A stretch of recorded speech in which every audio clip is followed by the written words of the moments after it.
जय श्री राम मेरे प्यारे बहन भाइयों। मैं आ गई आपके सामने सुंदरकांड लेके अर्थ सहित, जिसमें कि हमारी 25 भाग हो चुके हैं। 26वां भाग अब। सुंदरकांड से मिलता है हमें मानसिक लाभ। क्या मानसिक लाभ मिलता है सुनिए। श्री रामचरितमानस के सुंदरकांड की कथा सबसे अलग है, ये हम सब जानते हैं। संपूर्ण श्री रामचरितमानस भगवान श्री राम के गुणों और उनके पुरुषार्थ को दर्शाती है। सुंदरकांड एकमात्र ऐसा अध्याय है जो श्री राम के भक्त हनुमान की विजय का है। मनोवैज्ञानिक नजरिए से देखा जाए तो यह आत्मविश्वास और इच्छा शक्ति बढ़ाने वाला कांड है। सुंदरकांड के पाठ से व्यक्ति को मानसिक शक्ति प्राप्त होती है, किसी भी कार्य को पूर्ण करने के लिए आत्मविश्वास मिलता है। चलें अब अपनी चौपाइयों की तरफ। भाग 26वां। जय सिया राम। सखा कही तुमनी के उपाय, करिए देव जो होई सहाय। मंत्र नये लक्ष्मण मन भावा, राम बचन सुने अति दुख पावा। श्री राम जी ने कहा, हे सखा, तुमने अच्छा उपाय बताया, यही किया जाए। यदि देव सहायक हो, यह सलाह लक्ष्मण जी के मन को अच्छी नहीं लगी। श्री राम जी के वचन सुनकर तो उन्होंने बहुत ही दुख पाया। किसने? लक्ष्मण जी ने। नाथ देव करे कवन भरोसा, सोसिय सिंधु करिए मन रोसा।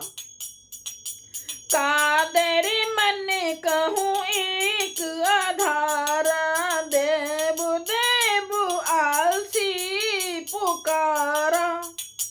लक्ष्मण जी ने कहा, हे नाथ, देव का कौन भरोसा। मन में क्रोध कीजिए, ले आइए और समुद्र को सुखा डालिए। यह देव तो कायर के मन का एक आधार तसल्ली देने का उपाय है। आलसी लोग ही देव देव पुकारा करते हैं। ये बात लक्ष्मण जी को अच्छी नहीं लगी थी ना, इसीलिए उनको दुख हो रहा है और वो बोल रहे हैं कि आप तो एक ही बाण से समुद्र को सुखा देंगे। सुनते बेहस बोले रघुबीरा, ऐसे ही कर धरऊ मन धीरा। अस कहे प्रभु अनुजय समुझाई, सिंधु समीप गए रघुराई। यह सुनकर श्री रघुवीर हंसकर बोले, ऐसे ही करेंगे, मन में धीरज रखो। ऐसा कहकर छोटे भाई को समझाकर प्रभु श्री रघुनाथ जी समुद्र के समीप गए। लक्ष्मण जी को समझा दिया हनुमान श्री रामचंद्र जी ने, और समुद्र के पास चले गए। प्रथम प्रणाम कीन सिरुनाई, बैठे पुण्य तट दर्भ बैठे पुण्य तट दर्भ दसाई। जब ही विभीषण प्रभु पही आए, पाछे रावण दूत पठाए। उन्होंने पहले सिर नवाकर प्रणाम किया, फिर किनारे पर कुश बिछाकर बैठ गए। जो घास होती है ना, कुश जिसे बोलते हैं। इधर ज्यों ही विभीषण जी प्रभु के पास आए थे, त्यों ही रावण उनके पीछे दूत भेजे थे। जैसे ही विभीषण जी वहां से लंका से चले थे राम जी के पास आने के लिए, तो अभी रावण ने क्या किया, पीछे से 2 दूत भेजे थे। प्रगटे बखान ही राम सुभाऊ, अति सप्रेम गा बस बिसरि दुराऊ।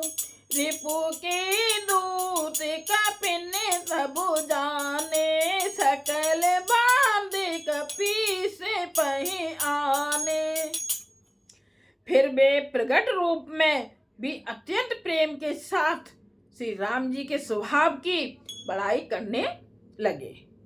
उन्हें दुराव यानी कि कपट वेश भूल गया। तब बानरों ने जाना कि ये शत्रु के दूत हैं और वे उन सबको बांधकर सुग्रीव के पास ले आए।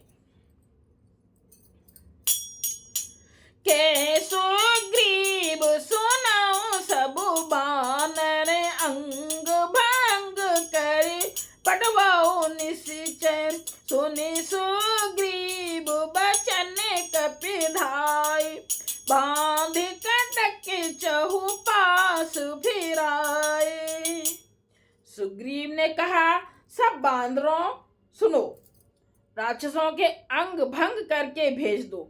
सुग्रीव के वचन सुनकर बानर दौड़े और दूतों को बांधकर उन्होंने सेना के चारों ओर घुमाया। बहु प्रकार मारने कपिलागे दीन पुकारत तदब न त्यागे। जो हमारे हरि नासा काना ते कौशलाधीश के आना। बानर उन्हें बहुत तरह से मारने लगे। वे दीन होकर पुकारते थे, फिर भी बानरों ने उन्हें नहीं छोड़ा। तब दूतों ने पुकार कर कहा, जो हमारे नाक कान काटेगा उसे कौशलाधीश श्री राम जी की सौगंध है। दूतों ने क्या किया, सौगंध दिला दी जिससे कोई नाक कान ना काट पाए। सोने लक्ष्मण सब निकट बुलाए दया लागे हंस तुरंत छोड़ाए। रावण कर दी जो यह पाती लक्ष्मण बचन बाचु कुल घाती। यह सुनकर लक्ष्मण जी ने सबको निकट बुलाया। उन्हें बड़ी दया लगी। इससे हंसकर उन्होंने राक्षसों को तुरंत ही छुड़ा दिया और उनसे कहा, रावण के हाथ में यह चिट्ठी देना और कहना, हे कुल घातक, लक्ष्मण के शब्दों यानी कि संदेशे को बाँचो यानी कि पढ़ो। कही मुखागर मूड सन मम संदेश उदार। सीता देई मिलहु न तो आवा कालु तुम्हार।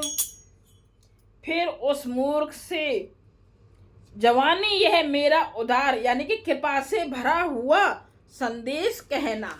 क्या कहना? सीता जी को देकर उनसे श्री राम जी से मिलो, नहीं तो तुम्हारा काल आ गया समझो। यह हुआ हमारा 26वां भाग। जय सिया राम। लाइक कीजिएगा, कमेंट्स कीजिएगा और सब्सक्राइब कीजिएगा। रामचंद्र जी आप सब पर कृपा करें, सुख शांति और समृद्धि दें। जय सिया राम।